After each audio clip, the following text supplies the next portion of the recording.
Welcome back to Days of Our Lives channel. Today we will learn about the explosive developments surrounding Kristen Dimmer's imprisonment and the shocking kidnapping plot that will shake Salem to its core in early 2026. Kristen Dimmer's controversial sentencing at Statesville. The courtroom drama that led to Kristen Dimmer's current incarceration at Statesville State Prison has become one of Salem's most talked about legal battles. What should have been a straightforward sentencing hearing turned into a family feud that exposed deep fractures within the Dimmer and Black families. Kristen's 6-year sentence represents a compromise that satisfied no one, leaving both her supporters and detractors questioning the judge's decision-making process.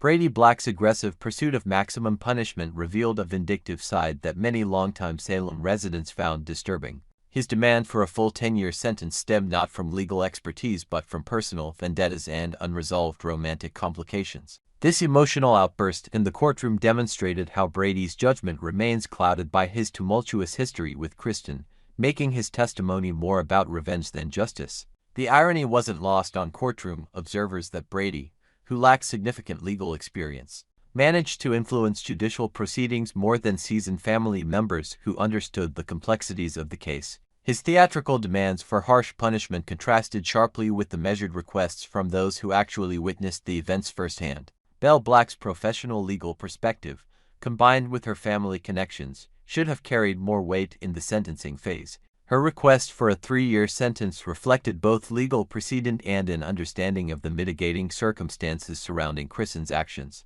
Belle's frustrated expressions during Brady's testimony suggested she recognized how personal animosity was overshadowing legal reasoning. The most compelling testimony came from an unexpected source, Johnny Dimmer, the very person whose freedom hung in the balance. His willingness to advocate for leniency toward Kristen, despite her confession potentially saving his life, demonstrated the complex family loyalties that defined the Dimmer clan. Johnny's mature approach to the situation highlighted how the younger generation often shows more wisdom than their elders in matters of forgiveness and justice. E.J. Dimmer's position as both victim and advocate created unprecedented courtroom dynamics. His support for a reduced sentence, despite being the shooting victim, carried enormous moral weight. E.J.'s testimony revealed his understanding that Kristen's actions, while legally questionable, stemmed from protective instincts rather than malicious intent. His willingness to forgive publicly while maintaining family solidarity showed the sophisticated political maneuvering that Dimmers are known for. The mastermind behind Salem's next great escape. The leaked spoilers surrounding Kristen's dramatic prison break in early 2026 suggest a carefully orchestrated plan that goes far beyond simple escape logistics. Unlike previous Statesville breakouts that relied on inside corruption or family connections, this operation appears to involve an external mastermind with specific grudges against multiple Salem residents.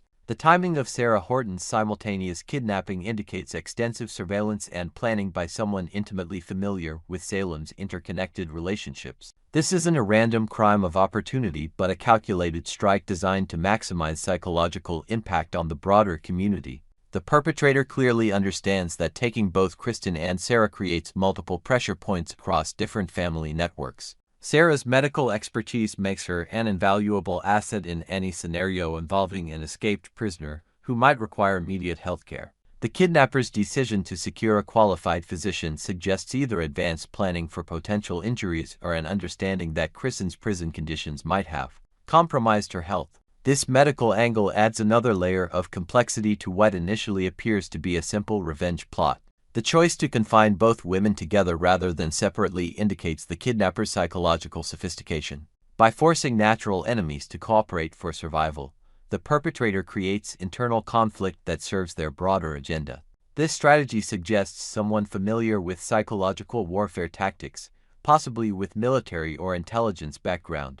Unraveling the kidnapper's complex motivations. The mysterious figure orchestrating this elaborate scheme likely harbors grievances against both women for entirely different reasons. Kristen's extensive history of manipulation, corporate espionage, and family destruction has created numerous enemies throughout Salem and beyond. Her international connections through the Dimmer organization mean potential adversaries could emerge from anywhere in the world.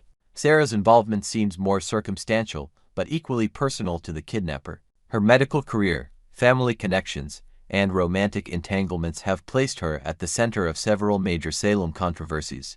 The kidnapper might view her as collateral damage necessary to achieve their primary objectives, or she could represent a specific target related to her professional obligations. The financial motivation theory gains credibility when considering the combined wealth and influence represented by both victims. Kristen's DiMera inheritance and Sarah's Horton family connections create multiple avenues for ransom demands or extortion schemes. A sophisticated criminal might see this dual kidnapping as an opportunity to extract payments from several wealthy Salem families simultaneously.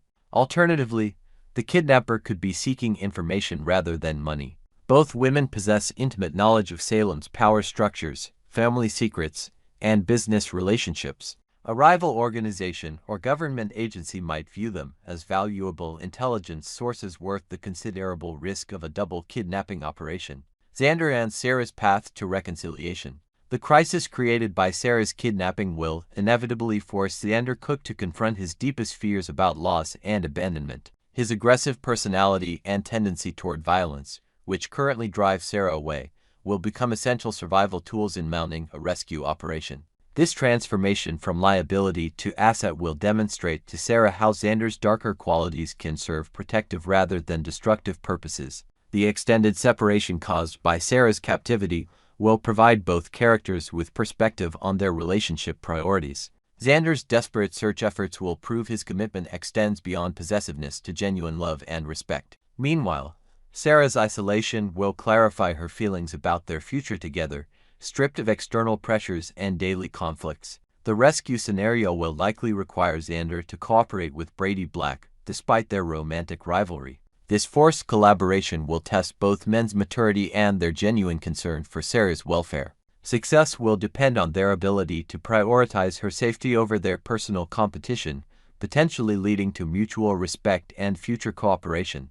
The traumatic bonding experience between Sarah and Kristen during their captivity will create unexpected alliances that reshape Salem's social dynamics. These women's shared survival experience will forge connections that transcend their previous animosities, potentially leading to future collaborations that surprise their families and friends. The resolution of this crisis will establish new relationship foundations built on tested trust rather than romantic idealization. Xander and Sarah's reunion will carry the weight of proven commitment under extreme circumstances, creating a more mature and resilient partnership capable of weathering future challenges. This elaborate kidnapping plot represents more than just another Salem adventure.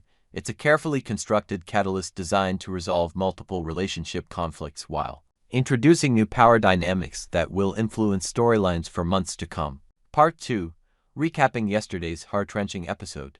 Was Holly right about Tate? Dear readers, if you're like me and enjoy settling into your favorite armchair with a cup of tea to catch up on the latest twists in our beloved daytime drama, then yesterday's episode was one for the books. It left us all pondering a big question. Is Holly right about Tate?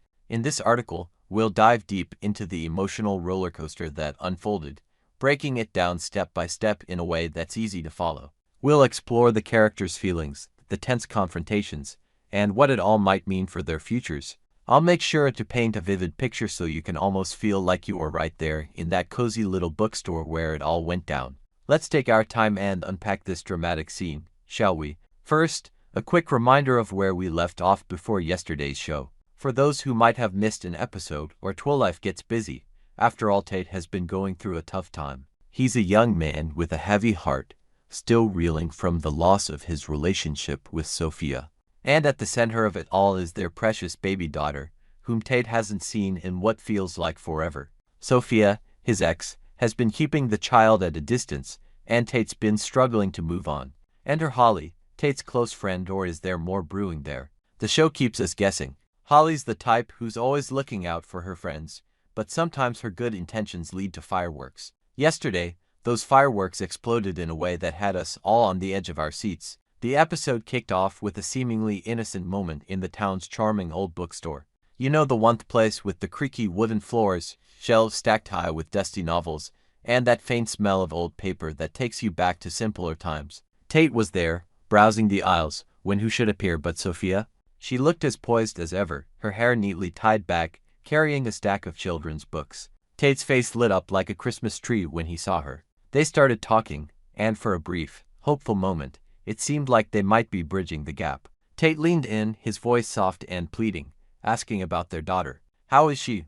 Does she ask about me? He said, his eyes searching Sophia's for any sign of warmth. Sophia hesitated, her expression a mix of caution and something deeper, maybe regret. She mentioned the baby was doing well, growing fast, but she didn't offer much more. It was a fragile conversation, one that could have led to healing or heartbreak. But then, in a flash, literally about half a second after Holly spotted them from outside the window, everything changed. Holly, with her protective instincts kicking into high gear, burst through the door like a storm cloud rolling in. Her coat fluttered behind her, and her face was set in determination. She didn't mean to cause trouble, or so she claims, but her timing couldn't have been worse. Tate, we need to talk, she announced loudly, drawing stares from the other patrons. Sophia, caught off guard, seized the opportunity to slip away. She mumbled a quick excuse about being late for an appointment and hurried out the door, leaving Tate standing there, stunned and alone. Tate whirled around to face Holly, his initial shock turning to frustration. You just ruined everything, he exclaimed, his voice echoing slightly in the quiet store. Those were his exact words, laced with disappointment. He ran a hand through his hair, pacing back and forth between the bookshelves. The bookstore owner peeked over from behind the counter, but wisely stayed out of it. Tate tried to compose himself, taking a deep breath before turning back to Holly. I'm sorry, he said, but it didn't ring true. His tone was flat, almost mechanical, like he was saying it just to move past the moment rather than because he truly felt regret. Holly, sharp as a tack, picked up on that insincerity right away. She stood her ground, her hands on her hips, refusing to back down. As the tension built, Tate's frustration bubbled over into anger. His face reddened, and he raised his voice a notch. Why did you have to barge in like that? I was finally getting somewhere with Sophia. He gestured wildly toward the door where Sophia had vanished. Holly, feeling the heat, had enough. She wasn't about to let him pin this on her. In a burst of passion, she yelled back, her words cutting through the air like a knife. And it wasn't my fault you two were out in public, for goodness sake. And Sophia still wants you, Tate. Wake up and see it. She paused for effect, her eyes locked on his. She's just baiting you, stringing you along to keep you wrapped around her finger. Even if you get to see the baby for a few minutes, it won't help you get over this mess. It'll just pull you deeper into the pain. Picture this scene, Holly crossing her arms tightly over her chest, her glare fixed on Tate as he slumped into one of the bookstore's worn armchairs. The light from the window cast long shadows across the floor, adding to the dramatic atmosphere. Tate looked defeated, his shoulders sagging under the weight of it all. But he wasn't ready to concede. You're wrong, Holly, he insisted, his voice cracking just a bit. Seeing my daughter just once, and then never again, that's the healthiest thing for everyone. It's better to have that closure than to keep hoping for something that might never happen. He spoke with conviction, but there was a tremor in his words, hinting at the inner turmoil he was fighting. Holly, ever the voice of reason, or at least, that's how she sees herself, didn't let up. She leaned forward, her tone softening slightly but still firm. You're obsessed, Tate. This isn't healthy for you, or for the baby. Those words hit him like a thunderbolt. Tate's face crumpled, and for a moment, the strong facade he usually wears shattered. Tears welled up in his eyes, and he buried his face in his hands. The bookstore felt even quieter then, as if the whole world was holding its breath. Holly realized she'd gone too far, but she stood by her point. I'm done here, she said finally, turning on her heel and walking out, leaving Tate alone with his thoughts. Oh, what a poignant moment that was. Tate, sitting there in that chair, looking every bit the picture of a broken man. Is he the ideal father, as the show sometimes portrays him? Well, episodes like this make us wonder.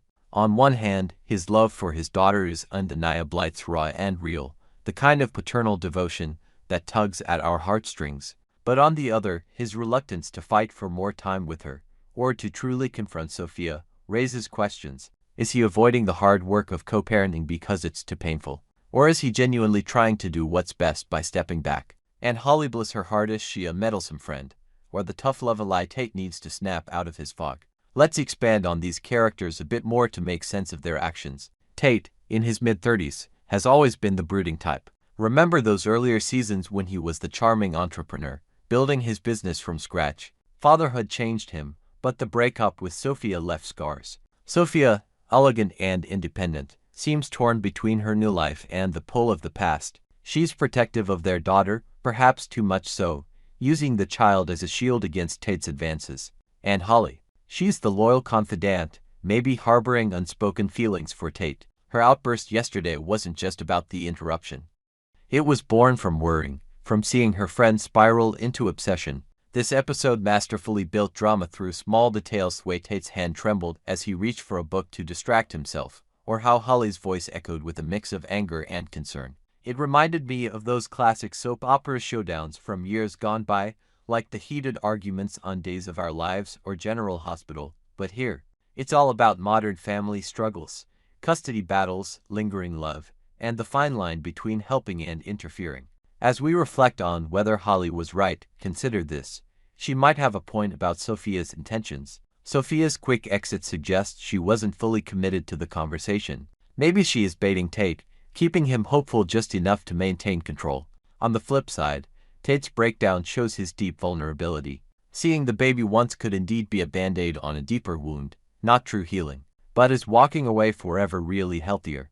That's the question the show leaves us with, dangling like a cliffhanger.